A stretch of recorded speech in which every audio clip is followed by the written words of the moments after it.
प्रिय छात्रों, अब तक हमने आपको लकारों के और हिंदी से संस्कृत में वाक्य बनाने के नियम के बारे में बतलाया। अब हम आपको शब्द रूप समझाते हैं। शब्द रूप में सबसे पहले हम अकारांत पुल्लिंग का, तो पुल्लिंग आप जानते हैं, ऐसे शब्द जो पुरुष जाति का बोध कराते हैं या पुरुषत्ववाचक होते हैं उन्हें पुल्लिंग कहते हैं। जैसे इसमें बालक है, बालक के काम में क्या है, छोटा, तो इसको हम क्या कहेंगे, अकारांत पुल्लिंग। बालक माने क्या होता है, लड़का। अब इसके रूप देखते हैं तो विभक्ति होती हैं संबोधन तक, वचन भी होंगे, एक वचन, द्विवचन और बहुवचन। कारक चिन्ह भी ले सकते हैं हम इसमें। कर्ता ने, कर्म को, करण से, संप्रदान के लिए, अपादान से, अलगाम, संबंध, काकी के, नानी ने, अधिकरण, मैं पेपर, संबोधन, भो, हे, अरे, ऐसे संबोधन आते हैं। तो इसमें सबसे पहले हम विभक्ति, एक वचन, द्विवचन और बहुवचन लगाकर बालक शब्द के रूप प्रथमा व्यक्ति में बनाते हैं। बालकः, बालकौ, बालका। द्वितीया में बालकम, बालकौ, बालकान। तृतीया विभक्ति में बालकेन, बालकाभ्याम, बालकै। चतुर्थी विभक्ति में बालकाय, बालकाभ्याम, बालकेभ्यः। पंचमी विभक्ति में बालकात्, बालकाभ्याम, बालकेभ्यः। षष्ठी विभक्ति में बालकस्य, बालकयो, बालकानां। सप्तमी विभक्ति में बालके, बालकयो, बालकेषु। संबोधन में हे बालक, हे बालकौ, हे बालका। इसी तरह जितने भी अकारांत पुल्लिंग के रूप होंगे वो सभी बालक की तरह से रूप चलेंगे। जिसमें मैं कुछ शब्द रूप लिखता हूँ। इसी तरह से जनक, जनक माने क्या होता है, पिता, तो जनक के रूप चलाएंगे तो जनकः, जनकौ, जनका। इसी तरह राम है, राम के रूप इसी तरह से चलेंगे। भल्लुक है, भल्लुक माने कौन होता है, भालू होता है। कपोत, कपोत माने क्या होता है, कबूतर।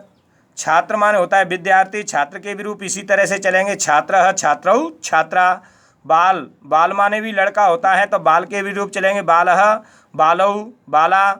गज माने होता है हाथी, हाथी, गज के भी रूप इसी तरह से चलेंगे। सिंहः, सिंह माने होता है शेर, शेर इसके भी सिंह के रूप इसी तरह से चलेंगे बालक की तरह से। दिनेश है, मोहन है, सुरेश है आदि शब्दों के रूप इसी तरह से चलेंगे।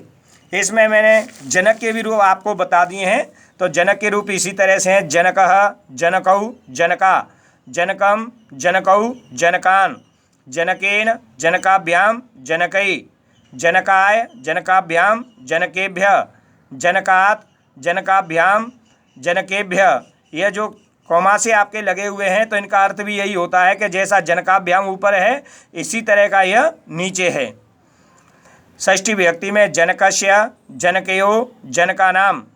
सप्तमी में जनके, जनकयो, जनकेषु।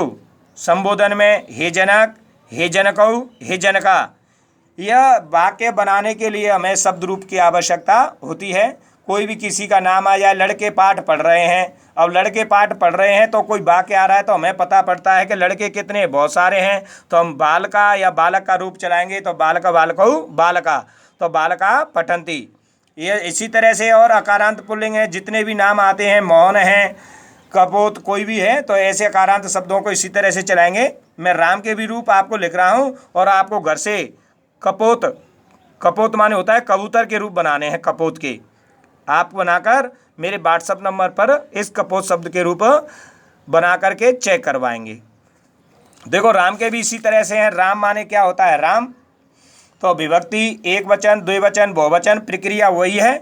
विभक्तियों में प्रथमा विभक्ति है, द्वितीया विभक्ति है, तो रूप चलते हैं।